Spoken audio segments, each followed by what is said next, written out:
ಈಗಿನ ಕಾಲದಲ್ಲಿ ಟ್ರೆಂಡು ಅಂತ ಆ ಕಟಿಂಗು ಈ ಕಟಿಂಗು ಅಂತ ಮಾಡಿಸ್ಕೊಂಬಂದ್ರೆ ಈ ನನ್ ಮಗ ಸೂರ್ಯ ಔಟ್ ಆಫ್ ದಿ ಸಿಲೆಬಸ್ ತರ ಇನ್ನು ಓಲ್ಡ್ ಕಟಿಂಗ್ ನೇ ಮಾಡಿಸ್ಕೊಂಡ್ ಬಂದಿದ್ದ. ನನ್ನ ಮಕ್ಕಳ ನನ್ ಇಷ್ಟ ಬಂದ ಡ್ರೆಸ್ ನಾನು ಹಾಕೊಂತೀನಿ, ನನಗೆ ಇಷ್ಟ ಬಂದ ಓಡಾಡ್ತೀನಿ, ನೀವ್ಯಾರ ಕೇಳಕದನ್ನ. ಈ ವಿಡಿಯೋ ನೋಡ್ತಿರೋರು ನಮ್ ಹುಡುಗ ಹೇಗ್ ಕಾಣಿಸ್ತಾ ಇದ್ದಾನೆ ಅಂತ ಒಂದ್ ಕಮೆಂಟ್ ಮಾಡ್ಬಿಡ್ರಪ್ಪ. ತುಂಬಾ ದಿವಸಗಳಾಗಿದ್ವು ನಮ್ ನಿಂಗ ಕಾಲೇಜಿಗೆ ಬರ್ದಲೆ ಒಳ್ಳೆ ಸಣ್ಣ ಮಕ್ಳು ತರ ಕಾಲೇಜಿಗೆ ಬರಲ್ಲ ಅಂತ ಆಟ ಮಾಡ್ತಾ ಕೂತಿದ್ದ. ಈ ಪೋಲಿ ಬಡ್ಡೆದ್ಕೆ ಮಕ್ಕಕ್ಕೆ ಥೂ ಅಂತ ಕ್ಯಾಕ್ರು ಸುಗ್ದಿ ಮತ್ತೆ ಕಾಲೇಜಿಗೆ ಕರ್ಕೊಂಡ್ ಬಂದ್ವಿ. ಹಾಗೆ ನಮ್ ನಿಂಗೊಂದು ಸಣ್ಣ ವಯಸ್ಸಿಂದ ಒಂದು ವಿಡಿಯೋ ಇದೆ, ಹಾಕ್ತೀನಿ ನೋಡಿ.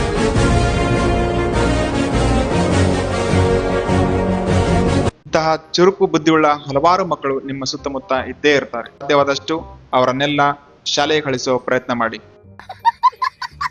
ನಿಮ್ ಫ್ರೆಂಡ್ಸ್ ಗ್ರೂಪ್ ಅಲ್ಲೂ ಇದೇ ತರ ಕಾಲೇಜಿಗೆ ಬರ್ದೆ ಕಳ್ಳಾಟ ಆಡೋ ಫ್ರೆಂಡ್ಸ್ ಗಳು ಇದ್ದೇ ಇರ್ತಾರೆ. ಅವರಿಗೆ ಈ ವಿಡಿಯೋನ ಮಿಸ್ ಮಾಡದೆ ಶೇರ್ ಮಾಡಿ. ತುಂಬಾ ದಿನ ಆದ್ಮೇಲೆ ನಮ್ ಬಾಸ್ ನಿಂಗ ಕಾಲೇಜಿಗೆ ಬರ್ತಿರೋದ್ರಿಂದ ಅಭಿಮಾನಿಗಳೆಲ್ಲ ಕಿತ್ಕೊಂಡ್ ತಿನ್ನೋ ತರ ಬಂದು ಮುತ್ಕೊಂಡಿದ್ರು.